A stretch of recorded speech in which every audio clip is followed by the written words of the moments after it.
Have you cut your calories, counting your macros, but the scale hasn't budged? Watch this. Our next caller is Kimberly from Colorado. Hey, Kimberly. How can we help you? Hey guys, well, hello Sal, Adam, Justin, and Doug, and everyone behind the scenes. I just want to start off by saying I'm a huge fan. I've been listening for over a year and a half after my boyfriend introduced your podcast to me, and since then I've never missed an episode. I want to thank you for the content you provide on a daily basis, and the programs that you've created are incredible. We literally have almost every single one.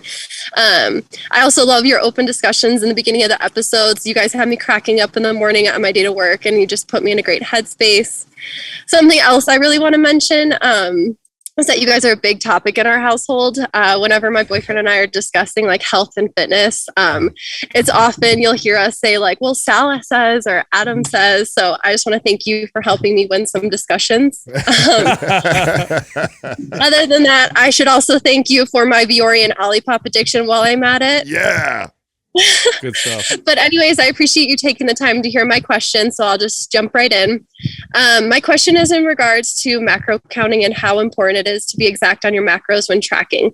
Do you have to be precise with your proteins, carbs, and fats and avoid not going over calories for the day? I often find myself going over my fats, but not reaching my carbs or protein in a day, but have already hit my calories for that day. I wonder if this results in me not seeing results with my cut that I'm currently doing in regards to the scale. Also, how exact do you need to be when you're tracking your food? For example, are you meant to be tracking like sauces, beverages, creamers, etc., or are you only focusing on the food aspect? I would appreciate any guidance you have on this topic, as I feel it's the trickiest aspect of weightlifting and living this lifestyle. My background, I'm 29 years old, 5'7", 161 pounds with 23% body fat, according to my weight scale at home.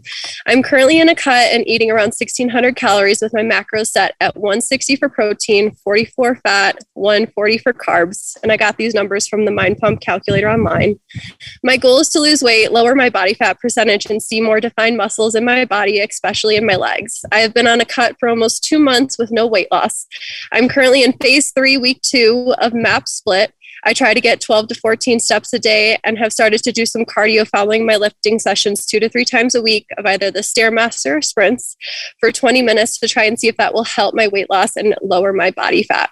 I am scared to go on a bulk and gain weight before I went into my cut, I was maintaining at 2,300 calories, and before that, I was bulking at 2,900 calories. I am going on vacation in less than 2 weeks, so that is another reason why I have been working extra hard to get in shape. Thank you again for taking the time to listen to my question and hopefully provide some helpful advice. All right. Well, there's a lot that I want to touch here. First off, congratulations, you're in shape. So I think you accomplished. And you found a really good guy, it sounds like. Yeah, he sounds Oh amazing. my God, he's amazing. Like he is like a wealth of knowledge for health and fitness, and he's really helped me a lot.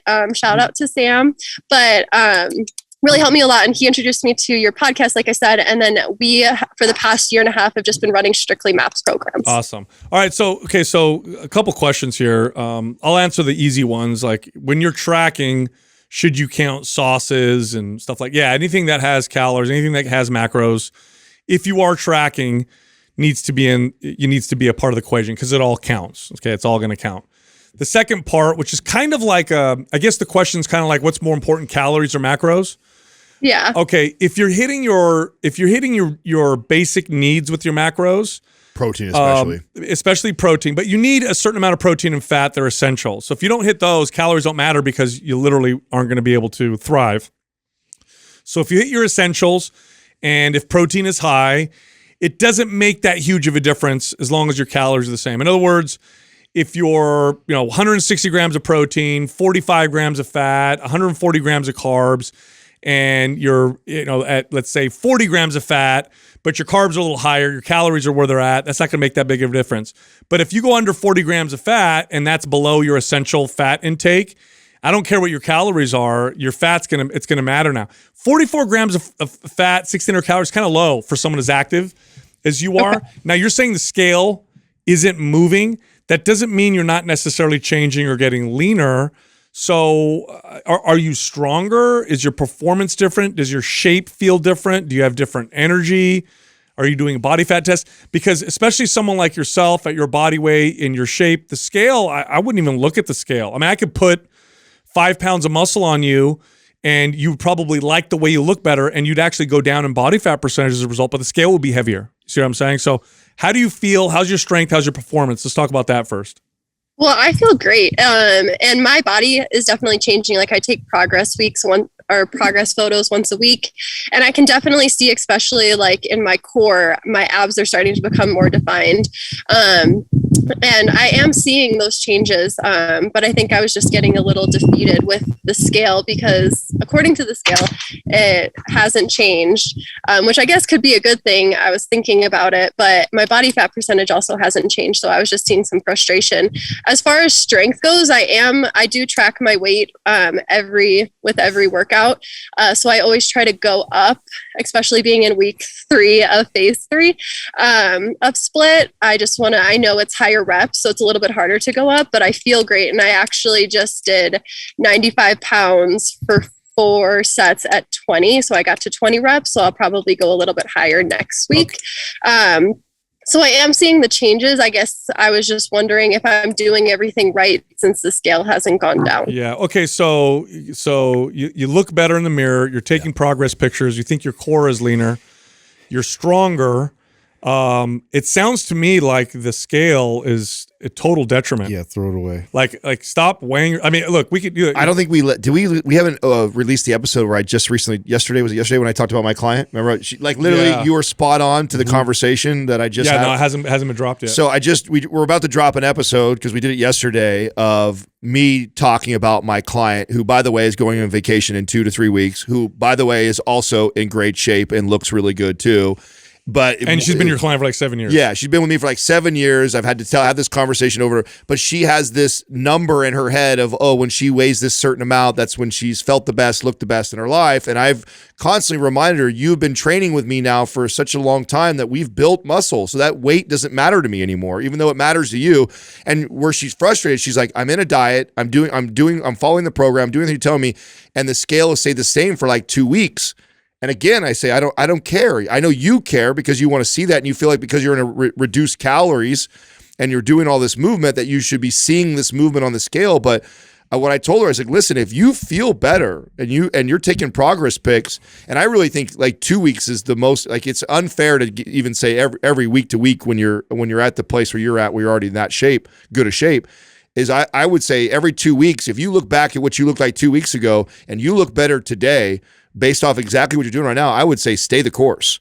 And I think your body is changing at just the right speed. Now, I'll add a little bit more to this. Also, what I explain to her all the time too, is that when you guys you're in good shape, okay? I can tell you're in good shape. The numbers you're giving me, you're in good shape. You really are. But as you want to get to a crazier and crazier level of leanness and definition, the more detailed we tend to have to be on the tracking portion. And so it can matter, but to me, I think the advice is you're doing good actually. So I think you're doing good by however you're tracking right now and just fine, because it sounds like all the other markers are heading in the right direction. I would just say be patient. But okay. if you desire a new level that you've never seen your body go to and you've never taken it to tracking to that level and being consistent with it, well, then that would be my advice, would be to be like, hey, let's step up the tracking. If I was coaching you, I would want even more detailed information. I'd say, okay, well then let's, just like I did to her, I said, okay, if you really want more, we're going to drop your calories, 250 more calories. I want you to get an extra 2,000 steps every day. This is my exact advice to her, exactly where you're at. Very, very similar, everything that we're talking about. And she still wanted to see more. I says, okay, well then it's math. You've been tracking. So reduce your calories by 250, increase your steps, walking 2,000 more steps a day on what your average has been right now. Report back to me. And so now she's seen the scale go down 3 pounds. She's at the weight she wants. And so everybody's happy right now. So that's also an option for you right now, is if you are being consistent with your tracking and you want to go down that bad, then go ahead. Yeah, I'm gonna give you different advice specifically. I'm gonna tell you, Kimberly, add 10 grams of fat to your diet, move to phase 1 of split for the next 2 weeks, and I bet you'll get better change from that switch right there. You've been at 1,600 calories. You've been cutting for a little while. You feel good. I bet if you added a little bit of fat, 'cause I'm looking at your fat intake, 44 grams. Okay, I think you could have a little more fat in your diet, especially young female like yourself. Very important for hormones. very important for nerve function, skin, hair, all that stuff. I bet if you bumped your fat a little bit, like 90 calories worth, so like 10 grams, and went to phase 1, switch phases for the next 2 weeks, you're not going to see huge changes in 2 weeks no matter what you do. But I bet what'll happen is that 2 weeks is you'll look a little sharper because you'll get a little more fullness to your muscles. You'll get strength gains, and then you'll go into your vacation feeling really good. And you'll probably get a little boost in metabolism. Don't miss your protein. That's No, something keep I'll that add the to same, yeah. Make sure you hit your protein intake, because one of the more common things with my female clients is if you're inconsistent with a macro, and protein is the macro you're inconsistent, that's the one that will be the most detrimental to building muscle or looking leaner or whatever the word. But she's eating 160 grams of protein. Well, yeah, but she Keep that good. also referenced that that could be up or down, and how much does that matter? That one matters the most when it comes to aesthetics, right? Making sure that you have the look you want is hit that protein intake. Okay, because I am missing that. Like it is 160, and I'm usually only getting to like 120 every day. Oh, there you go. Yeah. There you go. Then Get it. So here's I'm gonna change what I said. Add meat. Because that's what. So Sal's telling you get a little bit of fat. Go get it from meat then. So target your fat will naturally. come up. Hit your protein intake. That's it. Get that 160 every day, and go phase 1 of split or anabolic or let's see, aesthetic. Phase 1 of any one of those programs, and bump your protein, and take your scale and take the batteries out or put it in the closet. Stop weighing yourself. It's totally messing with your head. And then wait for the compliments from your future husband and watch what happens. I can only hope one day that will be the case. I did have one more question. What program would you suggest after I finish Split? So you're doing Split now. What'd you do before that? Yeah, I was just gonna ask. We had Strong, and then we did Powerlift before that. Oh, those are all great. Performance. Wow. No, Symmetry. Or Symmetry. Yeah. Yeah, let's go. Symmetry. Yeah, Performance or Symmetry. Which one do you want to do? Performance or Symmetry? I'm gonna throw one at you. Well, I'm not sure because we were leaning between anabolic or Symmetry because we have them all literally. Okay. So we were just deciding which one. Symmetry will be more beneficial based off of what you've been currently doing. Yeah. And then anabolic. So I like the anabolic direction, but I also think that they did Powerlift. They did right. So I think Symmetry or Performance will do your body good right now, and then go to anabolic. Okay. And then how can I continue my education on the macro counting? Because I think that's where I struggle the most with it. Are there any books or good references that you would point me in? Lane Norton has a good book. I forget the title of it, but you'll know it when you see it. I can't think of the title right now. It's about reverse dieting and his reverse dieting book is good. So Lane's got a good resource around that. But a lot of that, by the way, too, and even our calculator online, don't get hung up on what these generic calculators say for your body. What's more important, honestly, even though we provide that for people, if you were my client, I actually wouldn't even use that tool. The way I would figure out where I want your macros is I would actually have you just eat how you always eat and just track for me, report to me after a week or two of consistently doing that, and then I would dial it in from there. Because that will be more specific to you. And I would dial it in the direction of the goal. If you say, hey, if you and I agree, we've been low calorie for a while, let's try and reverse diet and build some muscle. I would increase calories, make sure protein intake is, but keep you just close to where you were currently at, where your maintenance was, that you reported to me, just a tiny surplus. If the opposite goal was true, you say, hey, I want to lean out right now. That's the primary goal. I would have you track again for the 2 weeks, see where you're at, and then I would potentially reduce calories a little bit. So to me, that's a way more accurate way than getting hung up too much on what a calculator tells you, because inevitably you want to find out what your specific number is. So to recap, hit your protein intake and follow MAP Symmetry leading into vacation. Or afterwards, or phase 1 of Split, and then go Symmetry afterwards. That would be fine too. Lane has 2 books that would fit here: Reverse Dieting Guide and then the Complete Contest Prep Guide. Even if you're not competing,